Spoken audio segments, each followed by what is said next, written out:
Subscribe to our YouTube channel and press the bell icon to get the latest updates. Hello everybody, welcome to Daily News Simplified, an answer to what, why and how of newspaper reading. Today we shall be analyzing the Hindu newspaper dated 9th of August 2020 of the New Delhi edition. The topics to be discussed today has been presented on your screen. Timestamping for the same has been provided in the description box below. Let us begin our today's discussion. Now this particular article appears on page number 2 and is titled as Come 2023 New Policy Will Drive 50% Delivery Fleet to E-Mobility. The article that we are going to discuss here shall be important mainly with respect to GS Paper 3 Economy under the subsection Indian Economy and various issues, as well as the topic related to infrastructure. Now this particular article highlights that the government of Delhi has come out with a new electric vehicles policy. Under this particular policy, the Delhi government is giving various incentives in order to replace the existing auto rickshaw fleet with the e-autos and to replace the existing state-run buses with the electric buses. Further, the policy also provides for various incentives to various delivery service providers such as the food delivery service providers, the e-commerce delivery service providers, etc.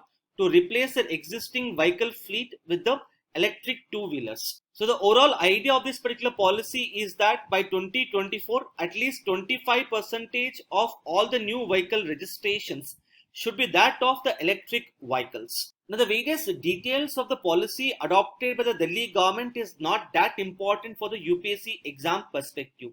This is so because UPSC as such does not ask questions related to the state specific policies. But considering the importance of the electric mobility in case of India, one would be required to know about various central government's efforts to push for the electric mobility.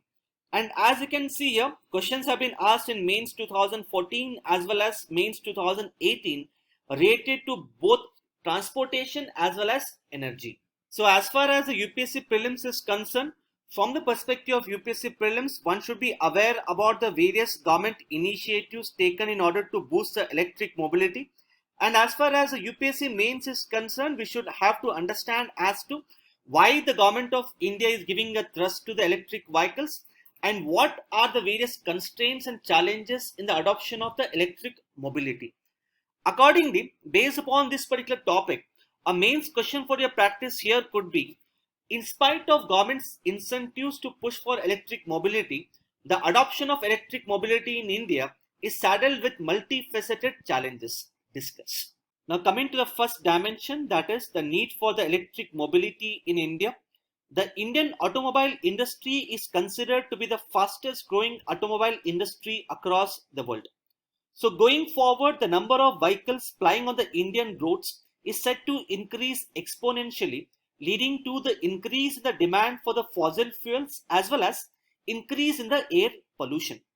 Hence, keeping in mind the associated challenges which may arise due to the increase in the number of vehicles, the government of India has come up with a policy for the faster adoption and the manufacturing of the electric and hybrid vehicles.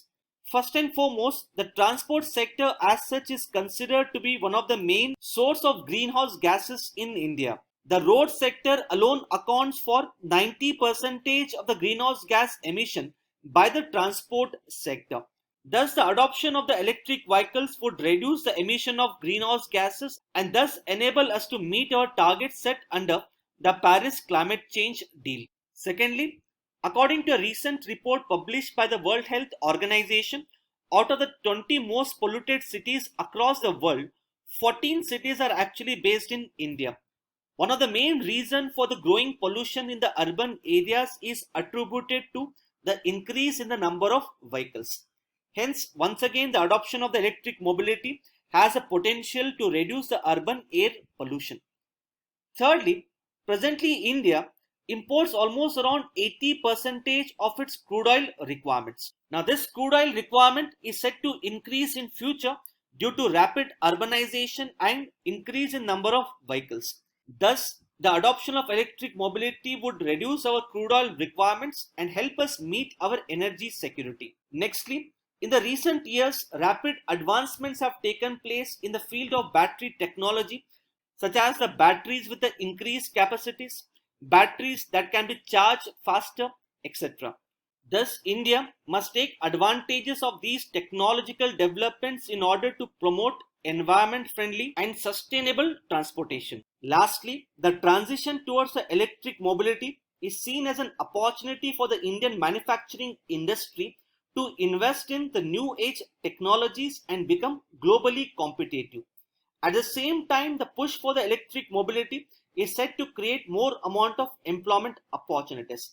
So in a way, the push for electric mobility is considered as a way to promote Make in India as well as create more amount of employment opportunities. So to sum up various benefits associated with the adoption of electric mobility, one simply has to look at a recent report published by the Niti Aayog.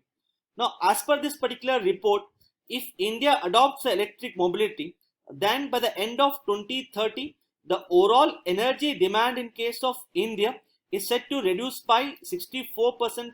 The carbon emissions in case of India is set to reduce by almost around 37%.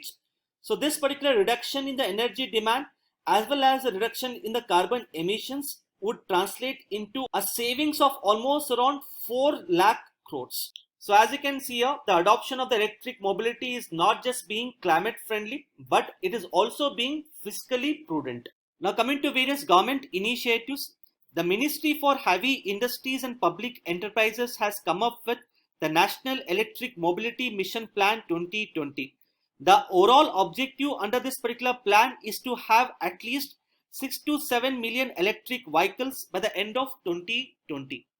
Apart from that, under this particular plan, the Ministry for Heavy Industries and Public Enterprises has set up two organizations. The first one is the National Council of Electric Mobility. Now it is an inter-ministerial team that is led by the Minister for Heavy Industries, and its basic mandate is to approve the electric mobility plans formulated in India. Next, we have the National Board for the Electric Mobility, which is an inter-secretarial team led by the Secretary of Department of Heavy Industries, and its basic mandate is to recommend various policies for the adoption of electric mobility. So while the National Board for the Electric Mobility recommends the policies, the final approval for the electric mobility is actually given by the National Council for the Electric Mobility. Now presently the Ministry for Heavy Industries and Public Enterprises is implementing the phase 2 of the FAME scheme. Now the FAME here stands for the faster adoption and manufacturing of the electric and hybrid vehicles. Now this particular scheme has basically twofold objective. The first objective is to provide the demand incentives to the consumers, and the second objective is to set up the charging infrastructure. Now this demand incentive is given by the government in the form of the reduced purchasing price of an electric vehicle. Let us understand as to how this demand incentive actually works. Now if you look at the cost of electric vehicles as such, the electric vehicles are quite costly, and hence it can act as a major hindrance for the adoption of electric vehicles in India. Accordingly, the government has come up with a demand incentive wherein the government is trying to reduce the purchasing price of an electric vehicle. Now for example, let's say the price of an electric vehicle is 1.5 lakh. Now through the demand incentive, the government would reduce the price of this particular electric vehicle by X amount. So let's say this X amount is rupees 30,000. So here when the customer is purchasing this electric vehicle, the customer would not be required to pay the entire 1.5 lakh. Rather he would have to pay only 1.2 lakh. So this remaining 30,000 is in turn reimbursed by the government to the concerned manufacturer. So the demand incentive as such is given in the form of the reduced purchasing price of an electric vehicle. Now this demand incentive is applicable to all the electric two-wheelers, electric three-wheelers, electric four-wheelers, as well as the electric buses. So the demand incentive is applicable both for the private vehicles as well as the public transportation vehicles. But the way the scheme is designed, more amount of incentives are provided for the vehicles used for the public transportation. Apart from that, the demand incentive also depends upon the overall battery capacity of an electric vehicle. So, higher the battery capacity, higher would be the demand incentive. Now, such an incentive structure has been designed in order to promote the manufacturing industries to manufacture the batteries with the higher capacities. Now, coming to last dimension, that is constraints and challenges. Globally, there has been rapid increase in the sale of the electric vehicles. More than 50% of the electric vehicles sold across the world are actually sold in China. Now, the market share of the electric vehicles in China has increased to almost around 2%. In case of Norway, the market share of the electric vehicles sold in the year 2020 is set to increase almost around 65%. However, in case of India, the market share of the electric vehicles is even today less than 1%. Now, this clearly highlights that in spite of the various government initiatives, the adoption of the electric vehicles is saddled with multifaceted challenges. Now, first and foremost, the batteries used in the electric vehicles use various rare earth minerals such as lithium, cobalt, etc. However, India as such does not have sufficient amount of lithium and cobalt reserves. Hence, this non-availability of the rare earth minerals is considered to be a major constraint for the manufacturing of electric vehicles. Secondly, once a battery of an electric car is fully charged, the average maximum distance that an electric car can travel is around 200 to 250 km. Hence, unless we provide for the charging infrastructure along the major national highways as well as along the major urban roads, the demand for the electric vehicles would always remain lower. Apart from that, it normally takes around 30 minutes even for a fast charger to fully charge the battery of an electric car. So the longer charging time may also act as an impediment. So the question is, how do you address this particular problem? First and foremost, we have to set up more number of charging infrastructure stations. Secondly, the private sector has to spend more amount of money on research and development in order to improve the charging time of the batteries. And thirdly, necessary information should be communicated to the customers related to the location of the charging stations along the major roads. Thirdly, the cost of electric vehicles, in spite of the government incentives, is still higher as compared to the conventional vehicles, and thus it is considered to be a major prohibitive factor for the people from buying the electric vehicles. The next aspect is related to the lower efficiency of the electric vehicles in terms of the distance traveled as well as the speed. Now, as compared to the conventional vehicles, the overall distance traveled by an electric car once it is fully charged is quite lower. Apart from that, the normal speed of an electric vehicle is considered to be quite lower as compared to a conventional vehicle. So the lower efficiency of the electric vehicles is also considered to be one of the prohibitive factor. The next constraint is related to the lack of skilled manpower or the expertise with respect to the development of the electric mobility in India. And lastly, see, one of the advantages of the adoption of the electric vehicles is that this will reduce our consumption of the fossil fuels.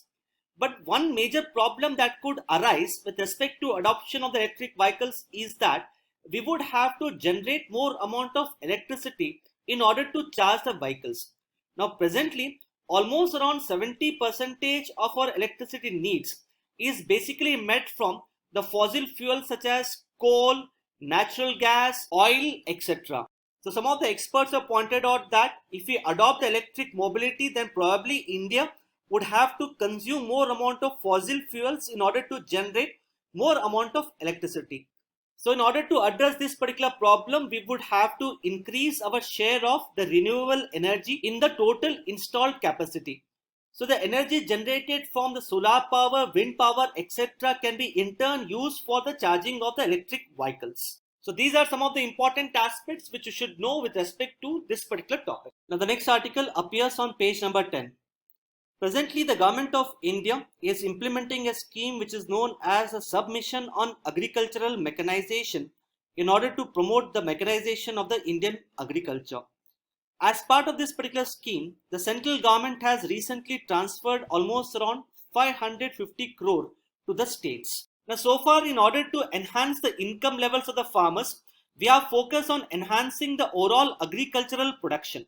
However, the increase in the agricultural production has not translated into increase in the income levels of the farmers because of the increase in the input cost accompanied by the stagnation in the prices received by the farmers due to fragmented agricultural marketing infrastructure.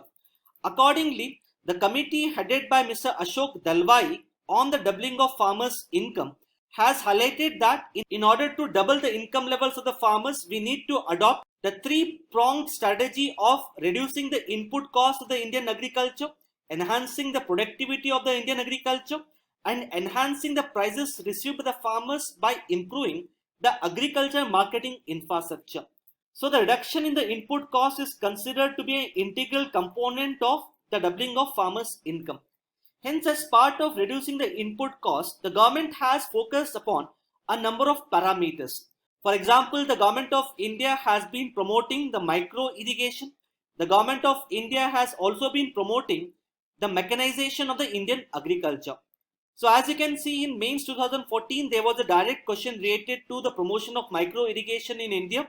Similarly, one can also expect a question related to the promotion of agricultural mechanization. So with respect to the agricultural mechanization, we should know as to why should we promote agricultural mechanization, what are the problems with the agricultural mechanization, and how should we address these problems. Now, based upon this discussion of ours, a main question for your practice here could be, the mechanization of Indian agriculture could prove to be a double-edged sword.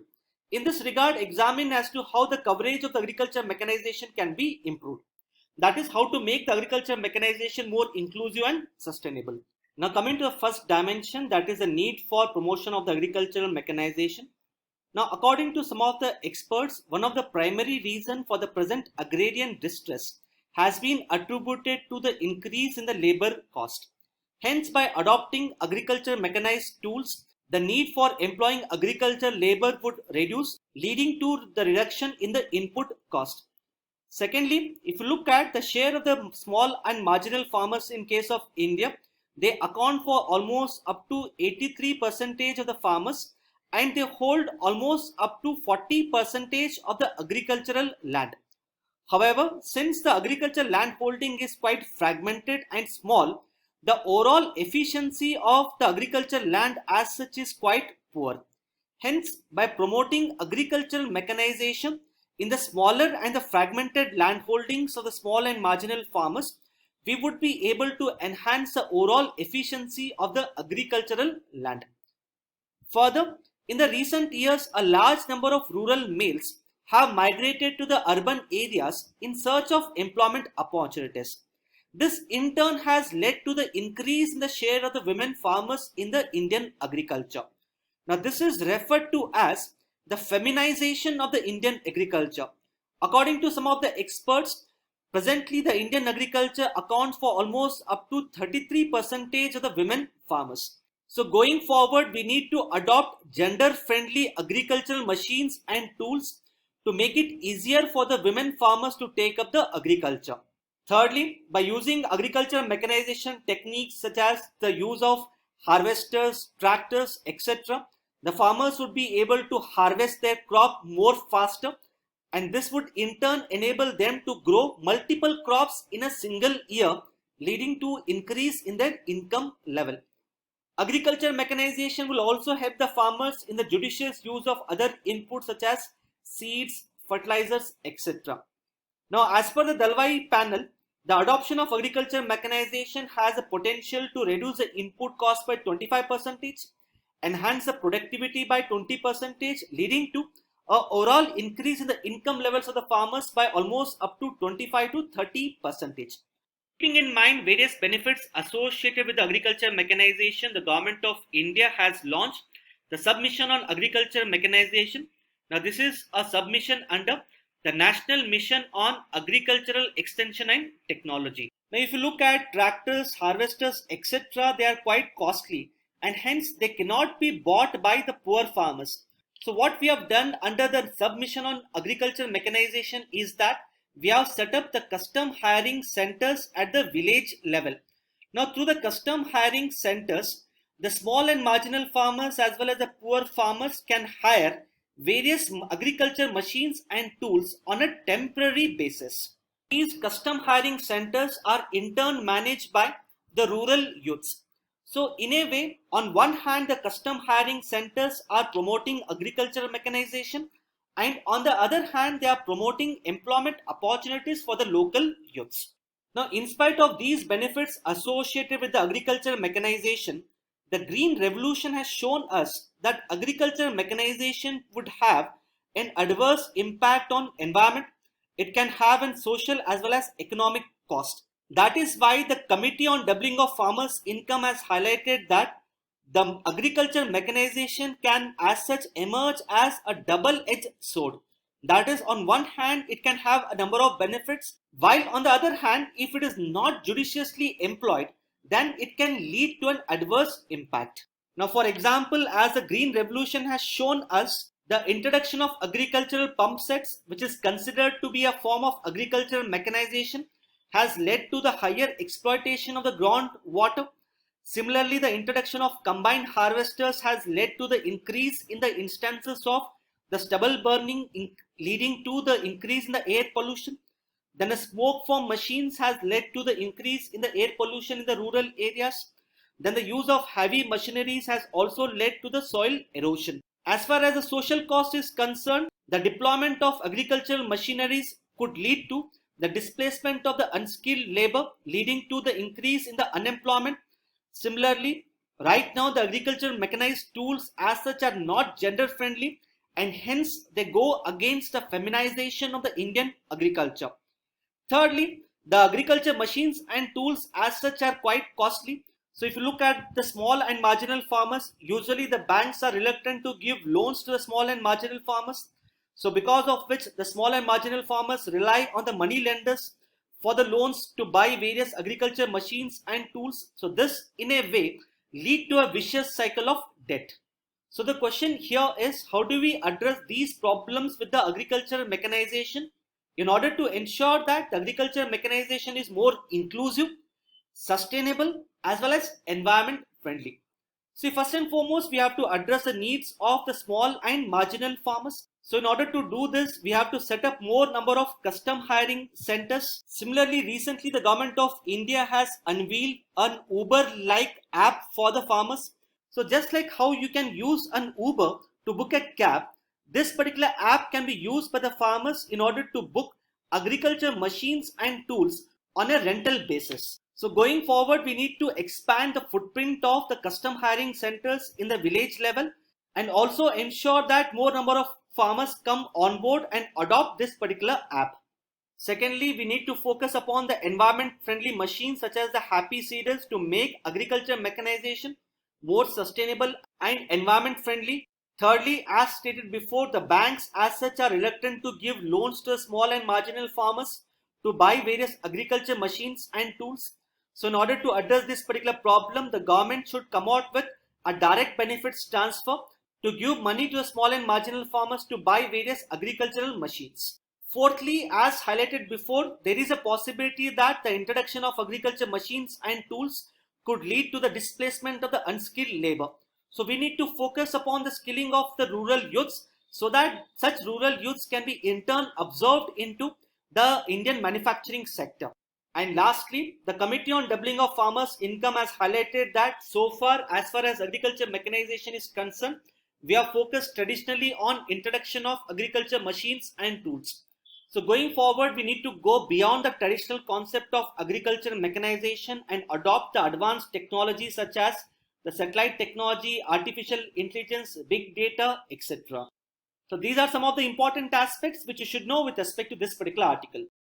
Now the next article appears on page number 8 and is titled as 6 BSP MLAs in Rajasthan move Supreme Court. Now the article that we are going to discuss here shall be important from the perspective of GS paper 2 under the subsection Polity and Governance. Now this particular article has appeared in the newspaper in the context of the recent controversy related to the disqualification of the 6 BSP MLAs in the state of Rajasthan under the anti-defection law. So let us understand this particular issue in much greater detail. See, when the assembly elections were conducted in the state of Rajasthan in the month of December 2018, the Congress party emerged as the single largest party and it went on to form the government. 6 candidates from the BSP party also got elected as MLAs. So in all, the BSP party as such had 6 MLAs in the state of Rajasthan.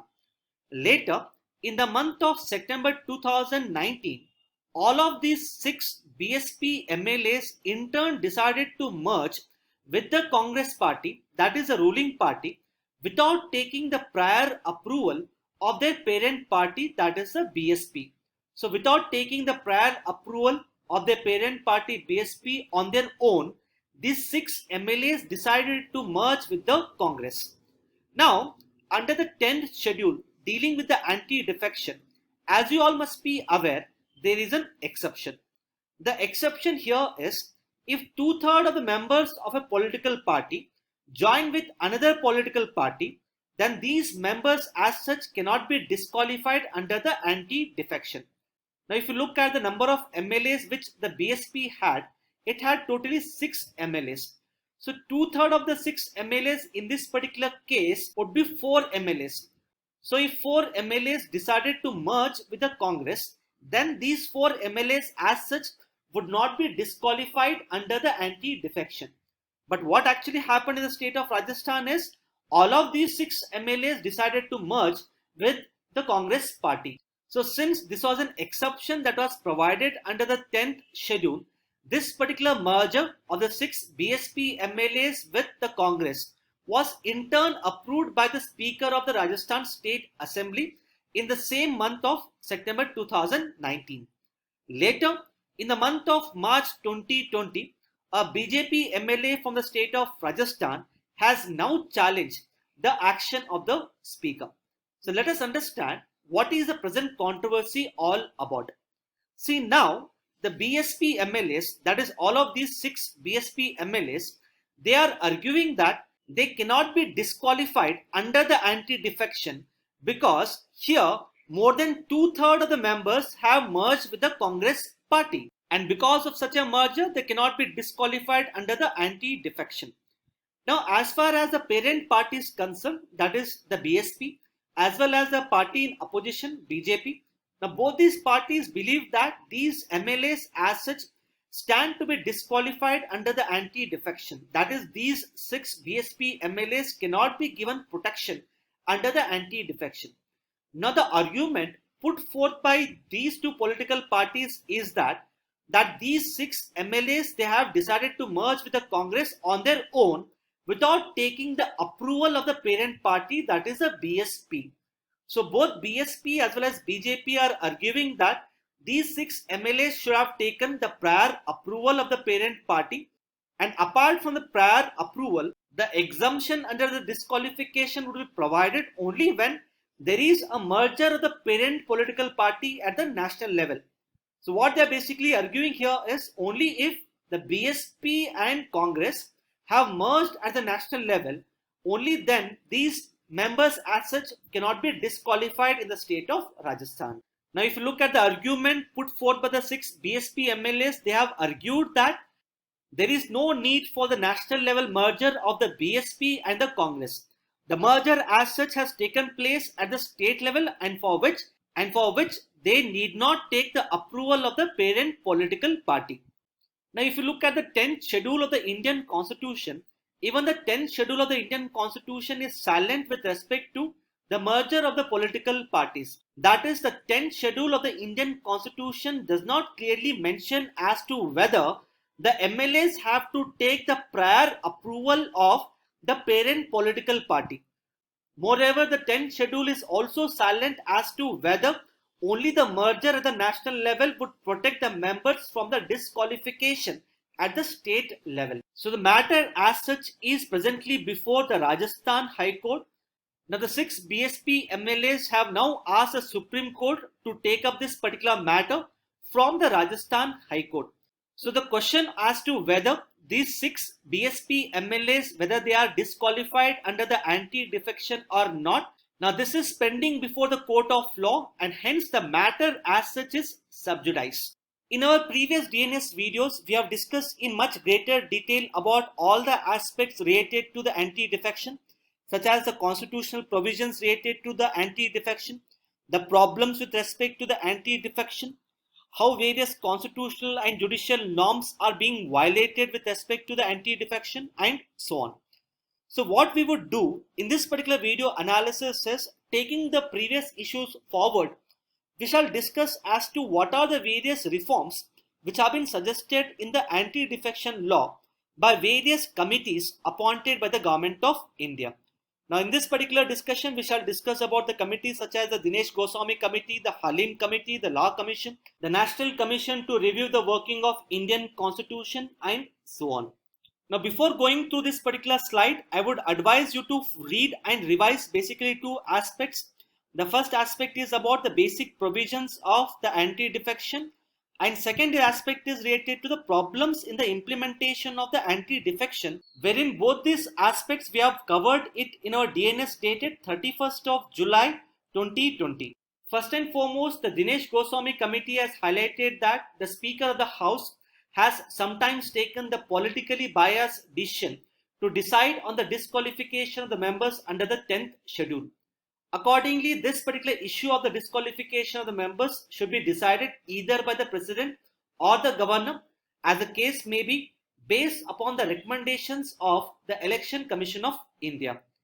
Secondly, as far as the disqualification of members is concerned, it should be limited to only two instances of the voluntary resignation of a member from a political party, or when a member abstains from voting or votes contrary to the party whip, and that to be when there is a motion of no confidence in the House. So in all other matters except the matters related to the motion of no confidence, if a member of a political party does not abide by the party whip, then as per the Dinesh Goswami Committee, such a member should not be disqualified. Now such a recommendation has been given by the Dinesh Goswami Committee in order to reduce the party bossism and to encourage the independent thinking by the MLAs and the MPs. Secondly, as discussed in our previous DNS videos, presently it is not clear as to what does one mean by the voluntary resignation of a political party. So the Halim Committee on the Anti-Defection has highlighted that the Parliament has to clearly define as to what constitutes the voluntarily giving up the membership of the political party. Apart from that, the Halim Committee has also suggested that there should be restrictions on the MPs and MLAs from joining other political party. So if a MP or a MLA joins any other political party, then automatically they should be disqualified under the anti-defection law. As far as the Law Commission is concerned, firstly it has highlighted that the present exemption that we are given to the members on the merger of a political party with the other political party, now such an exemption should be done away with. So in other words, even in case of mergers as well, as per the Law Commission, the members should be disqualified. Secondly, similar to the recommendations given by the Dinesh Goswami Committee, in order to reduce the party bossism and to promote the independent thinking by the MPs and MLAs, the Law Commission has highlighted that the issuance of whips as such should be restricted only when the government is in danger. That is when a member abstains from voting or votes contrary to the party whip during the motion of no confidence. Nextly, the National Commission to review the working of Indian Constitution has highlighted that the issue of disqualification should be decided by the President or the Governor, as the case may be, on the binding recommendations of the Election Commission. It has also recommended that the people who defect from one political party to another political party, such defectors should not only be disqualified from being a member of House, but they should also be barred from holding public office for the duration of the remaining term. Now the recommendation of all of these four committees can be highlighted by you while writing an answer as to how the implementation of the anti-defection law can be improved upon in order to prevent its misuse. So these are some of the important aspects which one should know with respect to this particular article. Now the next article appears on page number 7. Now this particular article highlights that the former Lieutenant Governor of Jammu Kashmir, Mr. Girish Chandra Murmu, has recently been appointed as a new CAG in India. See, whenever you come across any news related to the appointment of new constitutional functionaries, you should take this as an opportunity to revise about the various aspects related to such a constitutional functionary. So you should revise various aspects such as the process of appointment, term, removal, duties and powers, and so on. So keeping in mind this particular aspect, let us now understand various aspects related to the office of CAG. Now, before understanding various constitutional provisions related to the office of CAG, let us first understand the rationale or the reason for the appointment of the CAG. See, every year the government spends huge amount of money. For example, if you look at budget 2020-21, the government is set to spend almost up to 27 lakh crore in the present financial year. Now, most of the money which the government is set to spend is actually raised through the imposition of the taxes. So this is a taxpayers' money which the government is spending for the rest of the financial year. Now this particular money as such should be used for the right purpose, that is the purpose for which it has been sanctioned by the Indian Parliament. The money should be used efficiently, effectively, and the money spent by the government as such should lead to the maximum development outcomes with least amount of expenditure. Now, it is a responsibility of the Parliament to ensure that the taxpayers' money is utilized efficiently by the Government of India. But the Parliament as such is preoccupied with other important tasks. Hence, we need a specialized and a dedicated institution in order to enforce government's financial accountability to the Parliament. That is where the office of CAG comes into picture. The office of CAG is considered to be one of the most supreme audit institutions in the country. The primary responsibility of CAG is to provide the legislators and through them the citizens of the country an independent assurance on the way the government has used the taxpayers' money. So the process of reporting of CAG's findings and opinions is thus considered to be an important constitutional requirement. So considering the importance of the office of CAG, Dr. B.R. Ambedkar had highlighted that the office of CAG is one of the most important officer under the Constitution of India. Now the office of CAG has been provided under Article 148 of the Indian Constitution. The CAG is appointed by the President by warrant under his hand and seal. That means the appointment letter of the office of CAG carries the seal as well as signature of the President. The President of India administers the oath to the CAG. Once appointed, the CAG remains in office for a period of 6 years or up to the age of 65 years, whichever is earlier. See, as far as removal of CAG is concerned, the CAG is removed by the President on same grounds and the same manner as a judge of Supreme Court. So if you look at the grounds of removal of the judge of Supreme Court, the judge of the Supreme Court can be removed on the grounds of proved misbehavior or incapacity. So even the CAG can be removed on these two grounds. As far as the manner of removal is concerned, here the CAG as such can be removed by a special majority of each house of the Parliament. So here when we say the special majority here, the special majority corresponds to the majority of the total membership of the house and a majority which is not less than 2/3 of the members of that particular house present and voting. Now the Article 149 authorizes the Indian Parliament to prescribe various duties and powers for the CAG. So in accordance with Article 149 of the Indian Constitution, the Parliament has formulated CAG DPC Act 1971. So here DPC as such stands for duties, powers and conditions of service. So with respect to duties and powers as enshrined under the CAG DPC Act 1971, the office of CAG is required to compile and maintain the accounts of the state government. Now prior to the year 1976, the CAG used to compile and maintain the accounts of the central government as well. But in the year 1976, the government decided to separate the maintenance of accounts from the auditing. So since 1976, the maintenance of accounts of the central government has been departmentalized, and now we have a separate office of the Controller General of Accounts, who is vested with the responsibility of compiling and maintaining the accounts of the central government. Now, but as far as the state government is concerned, even today the office of CAG compiles and maintains their accounts. The CAG, as mentioned before, also audits the accounts of the center and the states.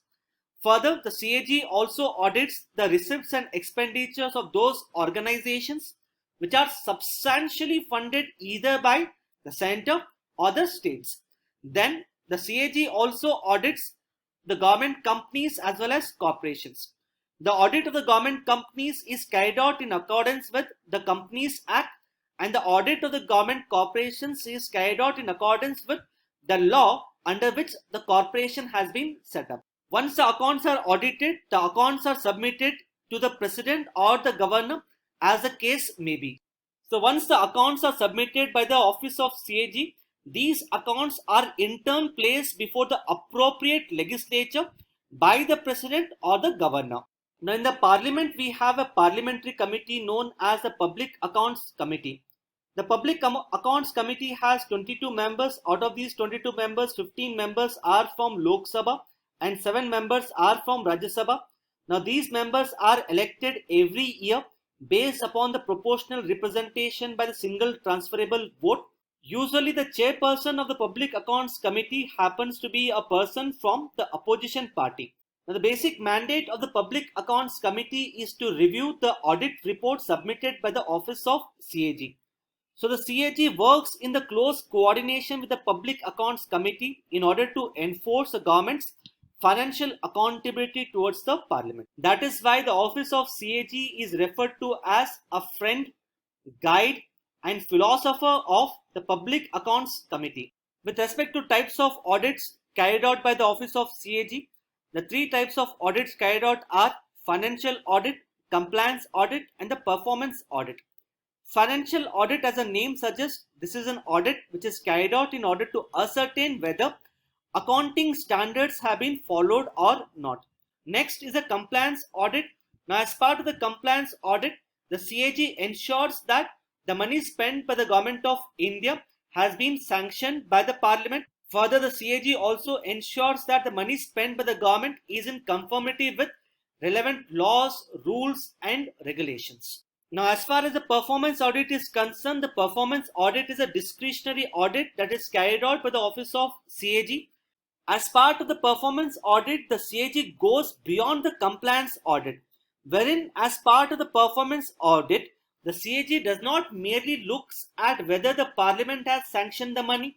The CAG does not merely look whether the relevant laws, rules and regulations have been followed or not. Rather, as part of the performance audit, the CAG tries to ensure that the money spent by the government of India is spent efficiently, effectively, and it is leading to maximum development outcomes with least amount of government's expenditure. That is why the performance audit carried out by the office of CAG is considered to be one of the most important audits, which in turn highlights various flaws with respect to government's expenses on various schemes and programs. Now the next article appears on page number 11 and is titled as Sun's Coronal Magnetic Field Measured. Now this particular article highlights that scientists working in US as well as China have recently tried to measure the overall magnetic field of the sun's outermost atmosphere referred to as corona. Now the article that we are going to discuss here shall be important mainly with respect to prelims under the subsection Science and Technology. As part of this particular article, we shall be discussing about the different components of the sun, why should we study the sun, the Parker Solar Probe and India's first solar mission Aditya L1. Now as you can see in this particular diagram, the sun as such is clearly divided into 3 distinct layers. These 3 layers are photosphere, which is referred to as the surface of the earth, the chromosphere or the atmosphere of the sun, and the outermost atmosphere of the sun, which is referred to as corona. So as you can see here, the outermost atmosphere of the sun, that is the corona, its temperature is far higher than the temperature of the surface. So scientists as such are baffled as to how the outer atmosphere of the sun is much hotter than its overall surface. Apart from that, a stream of positive and negatively charged particles emanating from the sun, this stream of particles is referred to as the solar winds. Now, if you look at the density of the solar winds as such, it is quite denser, and when it emanates from the sun, its velocity as such is quite lower. But as the solar wind approaches the corona, it undergoes acceleration. So the scientists as such are baffled as to what causes the acceleration of the solar winds in the corona. Now, in this particular regard, this particular article has highlighted that the scientists have tried to measure the magnetic field of the corona in order to understand various aspects about the sun. So, coming to why do we need to study the sun in the first place? Now, sun, as you all must be aware, is a source of both heat as well as light for the planet Earth. So, we need to study as to how the sun works, how the sun undergoes various changes, and how changes taking place on the surface of the sun has an impact on the Earth. Now, sun as such, as we have discussed, is an important source of the solar wind. Now, as discussed before, these solar winds emanating from the sun, once they pass through the corona, they undergo acceleration and they travel at very high velocity. So these high velocity solar winds have a potential to affect the Earth's magnetic field. Similarly, in some of the cases, the higher intensity of the solar winds can lead to a sudden surge in the power that is distributed through the transmission lines, leading to the destruction of the electrical appliances. So the high intensity changes taking place on sun have a potential to impact the Earth as well. For example, we have seen as to how the solar wind could affect the Earth's magnetic field, how this can lead to a sudden surge of power, and so on. So this particular capability of the sun to make changes on the Earth is referred to as the space weather. So we need to study the sun because it will help us improve the satellite communication. It will enable us to take suitable action to prevent the failure of the grid as well as to ensure the safety of the astronauts. So in order to study the sun, NASA as such has launched the Parker Solar Probe in the year 2018 with a twofold objective of studying as to why the corona is hotter than the surface of the sun and what causes the acceleration of the solar winds in the corona. So the Parker Solar Probe would fly into corona in order to carry out these investigations. Similar to Parker Solar Probe, the Indian Space Agency ISRO has also planned for India's first solar mission referred to as Aditya L1 mission. So the Aditya L1 mission has twofold objective of studying corona and the chromosphere of the sun and also collect data related to the coronal mass ejections. So these are some of the important aspects which one should know with respect to this particular article. Now the next article appears on page number 6 and is titled as WHO official warns against the vaccine nationalism. See, we all know that COVID-19 is a global pandemic. Hence, in order to create a new vaccine for COVID-19, there is a need for a coordinated, synergistic and collaborative efforts among the multiple countries. Now, this is a time when countries, rather than looking inward, they should look outward, join hands with other countries, pull in their resources and come out with a vaccine at the earliest. So, in a nutshell, global problems such as COVID-19 require the global solutions. But unfortunately, some of the countries are trying to look inwards, wherein these countries are trying to develop vaccines only for their own population. At the same time, these countries have openly declared that if the vaccine is developed, they will try to secure the vaccine for its own population before it is made available to the citizens in the other country. Now, for example, USA has declared that it will try to enter into separate contractual agreement with the pharmaceutical companies who are presently involved in the development of vaccines. So through such exclusive arrangements, US as such is trying to get the priority access to the COVID-19 vaccines once they are developed. The chief scientist at the World Health Organization, Soumya Srinivasan has highlighted this particular attitude of the countries as the vaccine nationalism. So the vaccine nationalism basically means that a country is trying to secure itself the dosage of vaccines even before it is made available in the other countries, and that is basically done through the pre-purchase agreements with the companies that are presently involved in the development of the COVID-19 vaccines. Now, the vaccine nationalism that we are presently seeing now, it is not a new phenomenon. Rather, we have already seen this vaccine nationalism during the outbreak of the H1N1. Now, when the H1N1 vaccine was released in the market, initially the high income countries bought a large number of H1N1 vaccines in order to protect its own population. Later on, when the pandemic turned out to be not so serious, these high income countries which had stockpiled the vaccines gave up some of their stock for the low income countries. So the same thing happens in case of the COVID-19 vaccine. Once it is developed, then a large number of people in the middle and the low income countries would die, since they would not have access to the COVID-19 vaccine. Apart from that, we must also realize that the COVID-19 has emerged as a truly global pandemic. So since it is a global pandemic, we cannot stop the increase in the COVID-19 cases only by vaccinating some section of the people.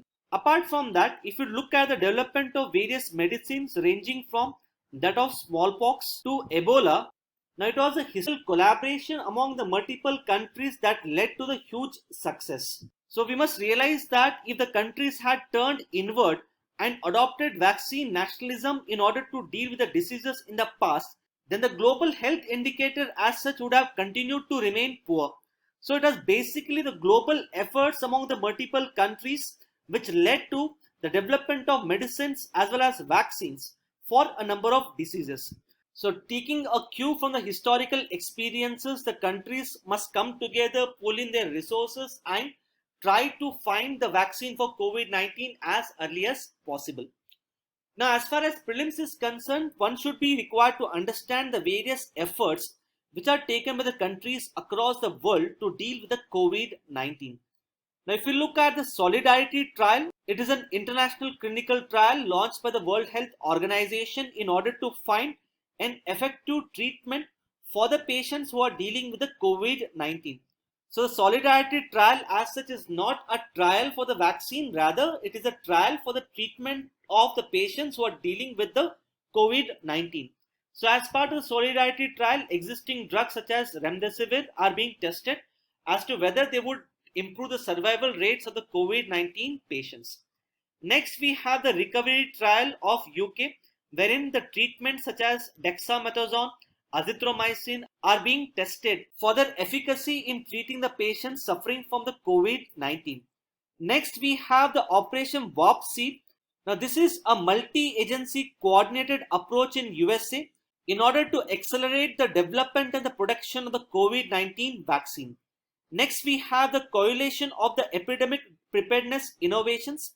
Now, this is a non-profit organization that is based in Norway, and it seeks to bring together various organizations, including the private sector, to develop the new vaccines. Next is an international collaboration launched by the World Health Organization known as the Access to COVID-19 Tools Accelerator.